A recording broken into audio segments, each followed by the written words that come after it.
Now, where is Waleed? He's been MIA all week, and he'll be pretty furious if he knew he was missing Boy George. Waleed, you are in London. What could possibly top Boy George? Well, frankly, I ditched you guys because I got a better offer. With the Rolling Stones, thank you very much. That's fair enough. Fair enough. I mean, I think, yeah, even you would agree that's a better offer. It's a better offer than most offers. Well, let's ask Boy. It was... I absolutely want to be Mick Jagger when I grow up. Absolutely. Who doesn't, you know?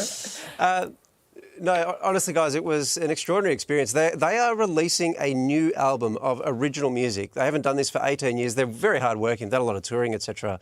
But a new album, like this just sort of came out of nowhere. And they went big on the launch, let me tell you. There were people from all over the world flown in. Jimmy Fallon was hosting this. It went for about half an hour. It was an extraordinary to-do. And then, somehow, I managed to get to chat to them afterwards. And so, look, here's just a melange of everything that happened yesterday. Have a look.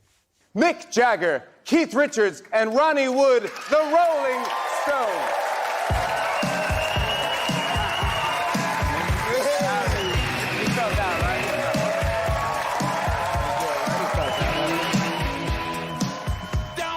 Wow. Welcome to Australia. Thank you very much. All right, mate. It's already tomorrow there, you know that. Yeah, I know. Sorry about the Ashes. That's all right. Yeah. Well, we're too old. Yeah, we old. Anyway, let's not pick a side. Congratulations. Thank you. 60 years, more than 30 releases, 24 studio albums now. And when you're asked about it, you leap out of the chair. What is this about? Why are we here? Well, we're here. I feel like I want to stand up. We're here, but we're here to present our new single, which is called Angry, and the video of it. So that's why we're here. Where does this compulsion to keep doing things and even new things come? I don't know. I'm a compulsive songwriter. I mean, I like to write. It's one of my favourite things. It's one of those creative forms which all you need is nothing. You just need your voice and a notebook. You know, you don't need anything to write. Your guitar's nice, so you just get a guitar, and then you have nothing, and suddenly you have a song, and then you have it on your iPhone, and there you are. And it's fun. It didn't exist before, and so now it does. And that's like a compulsive thing for me, and I really enjoy doing. So a lot of this album is a product of that. Did I just hear you say that this album features Macca? And if so, who's Macca? Oh, McCartney, cool, Circle. Sorry, you just dropped in that. Yeah, and Beatle and the Stones. In and he said, you know, there's a big, without a bass today, you move in. Yeah. Keith just let slip that Macca Yes. turns up on this. I don't know if he was meant to say it or not, but he just told. I think it's been out. I think I read it somewhere. You think you read it I think I read it. He gave away a couple of secrets. I don't know if we were meant to know about the Stevie Wonder and the Lady Gaga thing. Do you just? I'm not to mention Paul McCartney either. No. I mean, it's going to come out in the wash, isn't it? It's all going to come out in the wash. Sorry, is this allowed? Is this like crossing the street? Show me where the rules say it ain't. We had Paul and John Lennon were on backup vocals with us in the 60s, and we go back a while. And Paul was amazing. I'd sung with Paul before, but I never actually played bass. But I was playing guitar, he's playing bass. So he's great on it. It's really amazing. This is rock and roll's Mount Rushmore moment. Since you let the cat out of the bag, is there anything you want to tell us about the Lady Gaga Stevie Wonder track? Stevie Wonder? No, it's just brilliant. I mean, it's down to the listener, isn't it? I think it's very moving, and it's called A Sweet Sound of Heaven. Lovely song. Some wonderful collaborations, but the main thing is that the boat was pushed off shore by the band, and anybody wanting to jump on was fine. But the thing is, we have to keep the core of the band going, which is, rocket. Bite my head off. Bite my head off. That's like when your girlfriend gets really mad with you and you say, will you please stop talking don't bite at me, darling? Is that what it's about? Yeah, it's what it's about. Driving me too hard. Keith will tell you what that's about. I can tell you what anything's about. Tell me straight. Tell me, well, I can tell you straight that I have no idea what it's about. Yeah, it's a good riff. It's a good riff. You didn't seem to know what many of the songs were about. Is this a common thing? It can be. I know what they're about and I know how they should sound. My job is to see how they sound. Yeah.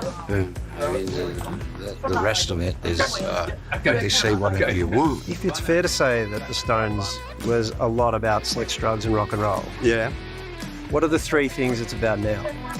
Rock and roll, sex, and drugs. Yeah. And in a different order. Yeah. Are you the greatest rock band of all time? I don't like talking about them. Who is, mate? Who cares? Well, There's a few good ones out there. Nice to talk to you. you too. Yeah. He wants to talk about it. He just doesn't think he's allowed to.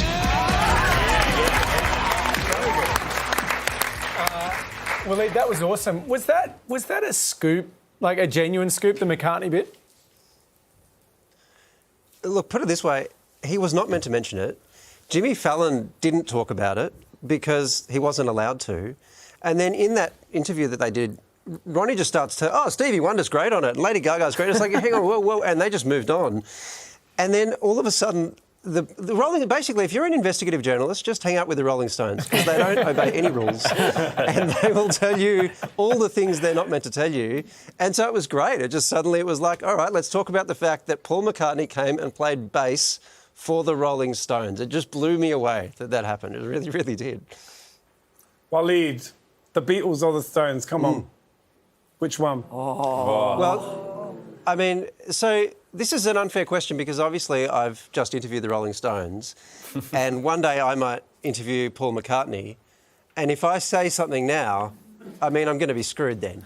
So that would be a very silly thing for me to answer. But I will say this. I understand, George, that after this, we're going to interview you about your tour, which means you got the prime spot in the rundown, which means Beatles versus Stones both lose to Boy George. That's true. I mean, what a pedestal. He's a politician, isn't he? He got out of it in a loophole, didn't he? Oh, Waleed, is this like your dream assignment? Are you just losing your mind? Yeah, it's pretty hard to top it. It really is. Oh. Because, you know what, like, there's sort of, you know, there are great bands, there are great artists, whatever, and then there are people who are just on a level, or artists that are just on a level that no one else will get to again, because culture doesn't work that way anymore. And the Stones are these mythical, like, they've been going for 61 years. I think only the Beach Boys have maybe gone longer. And they've just released this new album, and I'm really fortunate I've listened to it. I'm one of the few who's had that opportunity. And it's a proper Stones record. Like, it really is. Like, from the first moment you go, oh my God, there's Keith and there's Mick, and they're just as committed as they ever were. And suddenly you're talking to someone who's just straddled culture in a way that really very, very few people have. So, yeah, I'm pretty fortunate to have been given this. It's incredible to see the boys together, but there's a kind of a glaring absence there, the great Charlie Watts, who passed away in 2021. But two of the tracks on the album feature him on the drums.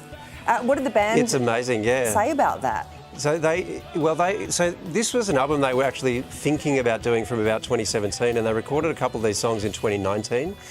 And so obviously they had these recordings and they thought they better release it, and they were asked about it, and Keith made a really poignant comment actually. He said, it's not the same without Charlie, he's the fourth. And they pointed to, there were these like panels in the theatre that had the number 4 on it, and suddenly it became clear why they were there. So it's a really significant thing, I think, for them to be able to release new music with Charlie, even in his absence. But it's still Stones music because it's not like they had drum tracks from ages before and then they dubbed stuff over. These were recordings they did together. So it feels like, the last breath, really, of that group. And then there are also a couple of appearances from Bill Wyman on it. So there is one song that features the original Stones. And it's like, here it is, one last time, at least in that form. Just go for it. You look giddy, Waleed. Good for you. The Rolling Stones, the new single Angry is out now, and their brand new album Hackney Diamonds will be released on October 20. Waleed, go on to some real work, mate. Well, I'm about to go interview Ronnie, so, so we go.